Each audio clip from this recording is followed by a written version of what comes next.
If you're living in Germany as an expat and if you've ever wondered whether you can actually buy property here, the answer is yes. Completely legally and without any restrictions based on your nationality. But there are some important things you need to know before you get started, especially around financing, that most people only find out after they've already tried and failed. And that's what this video is about. My name is Hans and I help expats find, analyze and invest in properties here in Germany. I currently own 15 apartments across southern Germany, and through my platform German Realty I share everything I've learned about building a real estate portfolio here, from financing and taxes to finding the right deal and tenants. If you're new here, make sure to subscribe to this channel so you don't miss out on any of the upcoming videos. Before we dive in, if you're serious about investing here in Germany and want somebody to take you by the hand through the entire process, I offer a personal mentorship program where we do everything together. We find and analyze properties, go through the financing together, handle the buying process and get your property rented out. If you're interested in that, make sure to visit germanrealty.org to schedule a free call and find out if it's the right fit for you. Here's what we'll cover today. First, whether foreigners can really buy property here legally at all. Then how your residency status affects your mortgage conditions. And this is where it gets really important. After that, what documents you need as a foreigner. Then I'll walk you through the buying process step by step.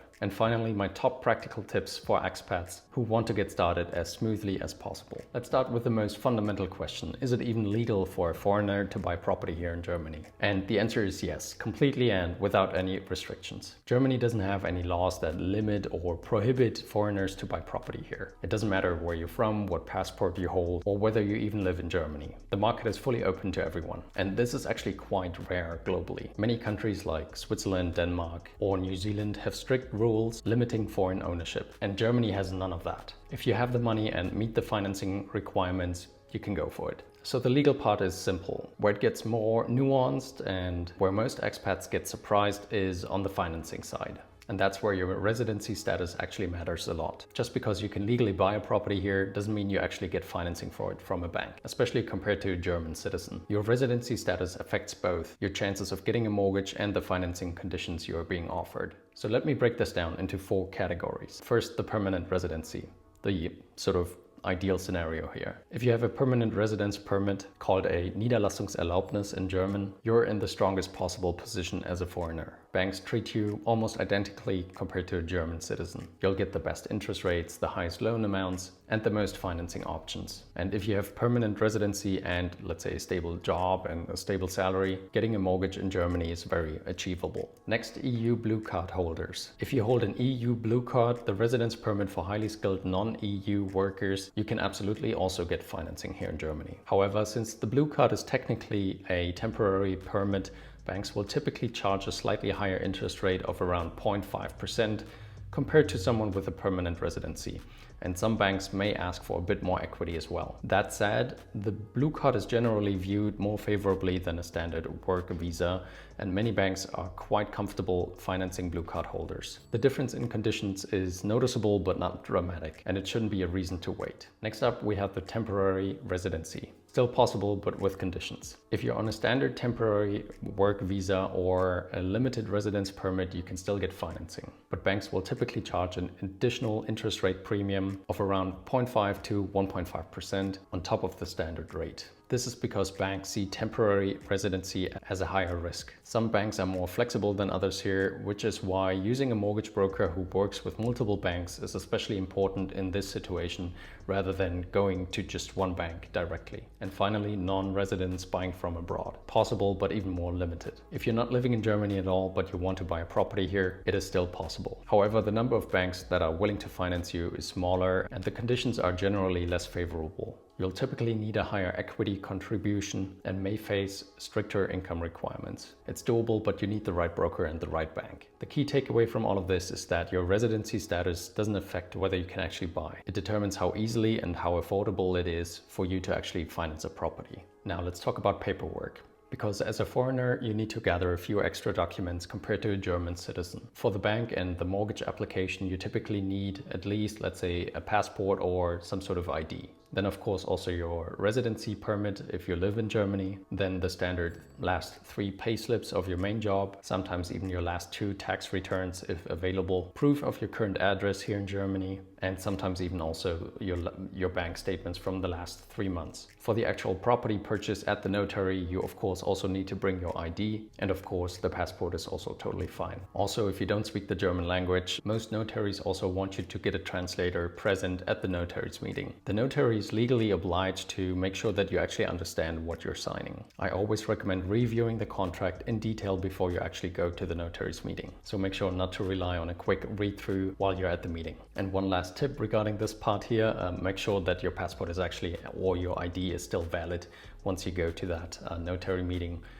It should be at least, let's say, 3 to 4, maybe 6 months valid still. And that's of course obvious, but some people forget that and then they run into problems in the following processes. So now let me walk you through how the buying process actually works here, because it's quite different compared to other countries. Step 1, of course, get your finances in order. Make sure to know how much equity you have available before you actually start looking for properties. Also, get a rough idea of how much you can afford on a monthly basis in case you were to buy a property at some point. Closing costs in Germany are typically between 10 and 12% of the purchase price. This includes property transfer tax, notary fees, land registry fees, and broker commission if applicable. And that's the amount you need in cash on your bank account. And it's separate from the purchase price itself. Step 2, get a so-called Finanzierungsbestätigung, like a financing certificate. That's basically a document which you can get from your bank, in which it is described that they are going to finance you for, let's say, X amount of money for you to buy a property.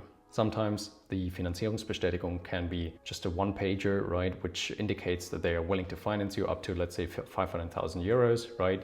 But sometimes it's also very specific, and that's actually what most banks want you to have, right? A very specific Finanzierungsbestätigung or financing certificate, which is handed out for a specific property you showed them before. And this document basically shows sellers or brokers that you are a serious buyer and that you're ready to act. In general, for the financing, you can either go, of course, to a bank directly, but also through a mortgage broker, which I often recommend, especially if you buy your first property, because these mortgage brokers can essentially compare different conditions of different banks throughout Germany, and they can offer you the best rates. If you need help with that, again, just reach out to me via my website, germanrealty.org.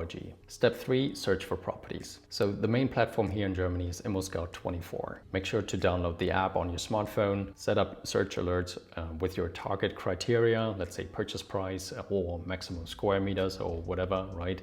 And the property should be, depending on whether you would like to manage the property yourself, but ideally close to where you live. Also make sure to enable push notifications, which means that you'll get a notification on your phone whenever a new deal comes online. The really good deals are going to be gone within just a few hours, so that's a really important step to take, right?